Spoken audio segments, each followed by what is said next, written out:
Assalamualaikum warahmatullahi wabarakatuh. Selamat pagi anak-anak kelas 9. Untuk IPS hari ini Ibu akan menjelaskan materi tentang demokrasi parlementer di Indonesia.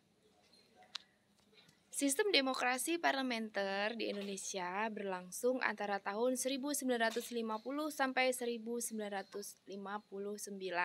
Jadi selama 9 tahun Indonesia menggunakan sistem parlementer dalam pemerintahannya. Nah, sistem demokrasi parlementer itu seperti apa, Nak? Ada yang tahu? Oke. Silakan simak penjelasan Ibu berikut ini ya. Sistem demokrasi parlementer yang berlangsung di Indonesia itu ciri-cirinya ya, sistem pemerintahan. Kepala pemerintahan itu dipimpin oleh Perdana Menteri. Kemudian kepala negara itu dipimpin oleh presiden. Nah, dalam hal ini presiden hanya sebagai simbol, sedangkan yang menjalankan sistem pemerintahan atau urusan pemerintahan itu dijalankan oleh Perdana Menteri. Apakah kalian tahu negara mana yang menganut sistem demokrasi parlementer? Contohnya yaitu negara tetangga kita ya, yaitu Malaysia. Ya, ada Perdana Menterinya. Kemudian Inggris juga ada Perdana Menterinya. Nah, Indonesia juga pernah menggunakan yaitu pada tahun 1950 sampai dengan 1959. Kalau sekarang ya Indonesia menggunakan sistem presidensil. Jadi semua urusan pemerintahan itu diurus oleh presiden. Jadi tugasnya presiden itu dua, satu mengurusi pemerintahan, yang kedua sebagai kepala negara. Itu sistem pemerintahan presidensil. Oke, tahu ya bedanya antara sistem demokrasi parlementer dan sistem presidensil. Oke, kembali lagi ke sistem demokrasi parlementer 1950 sampai 1959. Ketika itu kita menggunakan konstitusi yaitu UUDS atau Undang-Undang Dasar Sementara tahun 1950. Kalau sekarang kan Undang-Undang Dasar 1945. Nah, pada saat kita menggunakan demokrasi parlementer, saat itu kita menggunakan konstitusi yaitu Undang-Undang Dasar Sementara 1950. Nah, dalam menjalankan urusan pemerintahnya, Perdana Menteri ya itu beranggotakan para menteri-menteri. Masa jabatan kabinet ya. Jadi ketika menjalankan pemerintahan itu Perdana Menteri membentuk sebuah kabinet yang anggotanya itu terdiri dari para menteri-menteri yang ahli di bidangnya. Dalam masa jabatan kabinet itu tidak tentu karena bisa diganti kapanpun oleh parlemen ketika kinerjanya tidak memuaskan. Nah, di sini kalian bisa lihat gambarnya ya Nak ya. Nah, kabinet itu dibentuk oleh Perdana Menteri yang beranggotakan menteri-menteri. Masa jabatan kabinet tidak diatur dan bisa diganti kapan saja. Apa itu parlemen? Parlemen merupakan lembaga legislatif yang dapat mengangkat atau menjatuhkan kabinet atau Perdana Menteri. Demokrasi parlementer di Indonesia itu diwarnai dengan adanya beberapa kali pergantian kabinet. Ada sekitar berapa kali ya? 7 kali ya. Yang pertama Kabinet Natsir, kemudian Sukiman, Wilopo, Ali Sastro Amijoyo I, Burhanuddin Harahap, Ali Sastro Amijoyo II, dan yang terakhir Kabinet Juanda. Oke, Ibu jelaskan secara singkat satu persatu dari masing-masing pergantian kabinet tersebut. Yang pertama, Kabinet Natsir. Kabinet ini adalah kabinet yang pertama pada masa demokrasi parlementer di Indonesia. Kabinet Natsir itu berlangsung pada tanggal 6 September 1950 sampai 20 Maret 1951. Pada masa Kabinet Natsir ya, Indonesia berhasil masuk menjadi anggota PBB. Kemudian adanya pergantian Kabinet Natsir ya. Kenapa Kabinet Natsir pada saat itu diganti ya?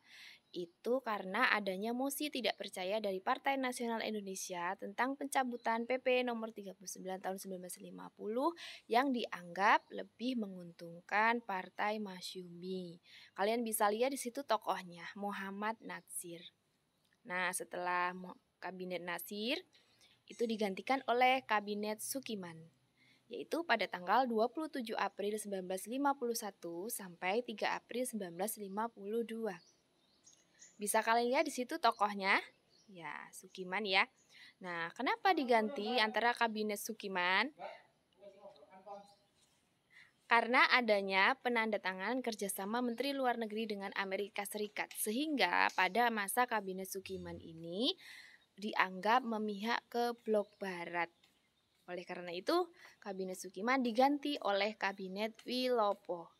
Oke, yang ketiga, kabinet Wilopo itu merupakan koalisi antara Partai PNI, Partai Nasional Indonesia, dan Masyumi. Kabinet Wilopo disebut juga kabinet Zaken. Kenapa? Karena menteri dipilih dari orang yang ahli di bidangnya masing-masing, tanpa memandang latar belakang partainya.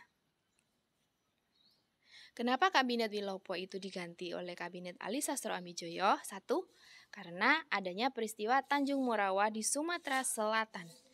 Apa itu peristiwa Tanjung Morawa? Yaitu perebutan tanah Delhi Planter Foraging ya. Itu adanya bentrokan antara polisi dan petani sehingga menewaskan para petani di daerah Delhi. Perebutan lahan. Berikutnya setelah kabinet Wilopo jatuh digantikan oleh kabinet Ali Sastro Amijoyo I, yaitu pada tanggal 30 Juli 1953 sampai 12 Agustus 1955. Pada masa kabinet Ali Sastro Amijoyo I ya, banyak prestasi yang sudah diraih. Yang pertama, Indonesia menyelenggarakan Konferensi Asia Afrika di Bandung. Kemudian yang kedua, membatalkan rencana utang Indonesia ke Belanda. Yang ketiga, membentuk Panitia Pemilu 1955 yang merupakan pemilu pertama di Indonesia. Nah, pergantian kabinet Ali Sastro Amijoyo I ini dikarenakan adanya pengangkatan Kepala Staf TNI Angkatan Darat yang dianggap tidak sesuai dengan norma-norma dalam TNI Angkatan Darat. Lanjut ke kabinet berikutnya, setelah kabinet Ali Sastro Amijoyo, kita ke kabinet Burhanuddin Harahap. Berlangsung pada tanggal 12 Agustus 1955 sampai 24 Maret 1956. Pada masa kabinet ini ya, Indonesia mampu menyelesaikan konflik TNI Angkatan Darat. Selain itu, Indonesia mampu menyelenggarakan pemilu yang pertama pada tahun 1955. Nah, setelah itu, kabinet Burhanuddin Harahap mengapa diganti? Karena adanya tugas dari kabinet Burhanuddin Harahap ini yang dianggap sudah selesai. Jadi, kabinetnya perlu diganti dengan kabinet yang baru. Oke, berikutnya pengganti dari kabinet Burhanuddin Harahap itu adalah kabinet Ali Sastro Amijoyo II. Silakan dilihat ya, tokohnya sama seperti Ali Sastro Amijoyo I tadi ya. Ali Sastro Amijoyo II ini berlangsung pada tanggal 24 Maret 1956 sampai 14 Maret 1957 yang merupakan koalisi antara 3 partai besar di Indonesia pada saat itu, yaitu PNI, Masyumi, dan NU. Kemudian kenapa jatuhnya kabinet Ali Sastro Amijoyo II ini? Dikarenakan dianggap tidak tegas dalam menghadapi gerakan separatis. Pada saat itu ya, banyak sekali gerakan separatis, yaitu gerakan yang ingin memisahkan diri dari Negara Kesatuan Indonesia, seperti Andi Aziz, Ratu Adil, dan lain-lain. Kemudian setelah kabinet Ali Sastro Amijoyo selesai dan digantikan oleh kabinet Juanda. Ini kabinet terakhir ya pada masa demokrasi parlementer Indonesia. Kabinet Juanda berlangsung pada tanggal 9 April 1957 sampai 10 Juli 1959. Kabinet Juanda terdiri dari menteri-menteri dari kalangan ahli. Jadi, menteri yang diangkat pada kabinet ini itu sesuai dengan keahliannya masing-masing. Hal yang baik yang dicapai pada kabinet Juanda yaitu terlaksananya deklarasi Juanda tentang hukum teritorial wilayah laut dari awalnya 3 mil menjadi 12 mil. Masih ingat tentang batas wilayah laut Indonesia ya.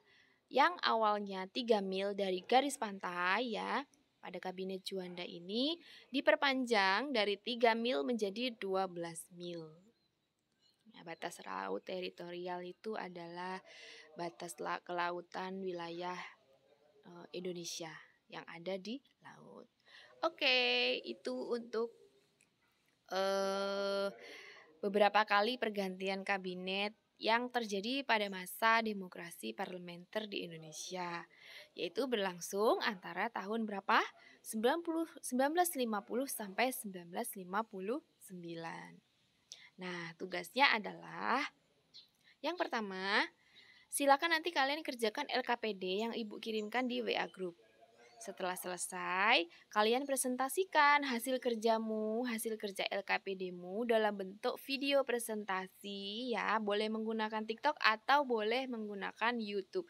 Jadi nanti yang dikumpulkan ke Ibu adalah link videonya. Oke, jelas? Baik anak-anak, semoga kalian tetap semangat mengikuti pembelajaran IPS minggu berikutnya. Kemudian tetap jaga kesehatan, kurangi bepergian, tetap di rumah. Oke, selamat pagi, good morning, see you next time.